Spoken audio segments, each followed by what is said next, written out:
Okay. So, ఈరోజు neural network అంటే ఏంటి? అది ఎలాగా వర్క్ చేస్తదనేది చెప్తాను. యాక్చువల్‌గా న్యూరల్ నెట్వర్క్ అంటే అది ఒక బ్రెయిన్ లాగా ఉంటుంది.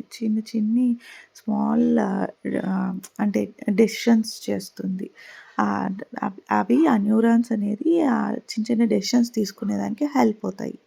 సో, ఈ ప్రతి హెల్పర్ అనేది ఒక్కొక్క చిన్న టైనీ డెసిషన్స్‌ని తీసుకుంటుంది. సో, అవన్నీ డెసిషన్స్ కలిపి మనం దాన్ని స్మార్ట్‌గా తయారు చేయొచ్చు. జస్ట్ ఎలాగంటే ఇప్పుడు ఆహ్, చిన్న పిల్లలకి మనము ఇది కాదు అని చెప్పి తప్పు అని చెప్తాము. తర్వాత అది నేర్చుకొని నెక్స్ట్ టైమ్ అది చెయ్యరు. ఇది కూడా అంతే. ఫస్ట్ మనం ఇచ్చిన దానికి గెస్ చేస్తది. గెస్ చేసి అది కరెక్ట్ అనంటే ఓకే. కరెక్ట్ కాదు అనంటే అది మిస్టేక్ అంటే నెక్స్ట్ టైమ్ రిపీట్ చేయకుండా అది మార్చుకుంటది. స్మార్ట్‌గా తయారవుతది.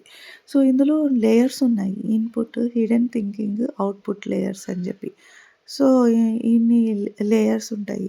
సో, ఇన్‌పుట్ అనేది జస్ట్ మనము ఇప్పుడు ఏదైనా యూట్యూబ్ రికమెండేషన్స్ వస్తాయి గదా! మనకి వీడియోస్. అవెలా వస్తాయి? ఆహ్, మనము వీడియోస్ చూస్తున్నప్పుడు ఏవైతే వీడియోస్ చూస్తున్నామో ఆ ఇన్ఫర్మేషన్ అనేది ఆ న్యూరల్ నెట్వర్క్స్‌కి పంపిస్తారు. పంపించినప్పుడు అది అర్థం చేసుకుంటది. ఓకే. వీళ్ళకి ఈ ఫన్నీ వీడియోస్ అంటే ఇష్టం. వీళ్ళకి మ్యూజిక్ అంటే ఇష్టం. సో, అందుకని అది అర్థం చేసుకొని రికమెండేషన్స్ అనేది దానికి తగ్గట్టు మన ఇంట్రెస్ట్‌కి తగ్గట్టు వీడియోస్‌ని మనకి రికమెండ్ చేస్తది చూడమని. సో, అలాగా వర్క్ అవుతుంది.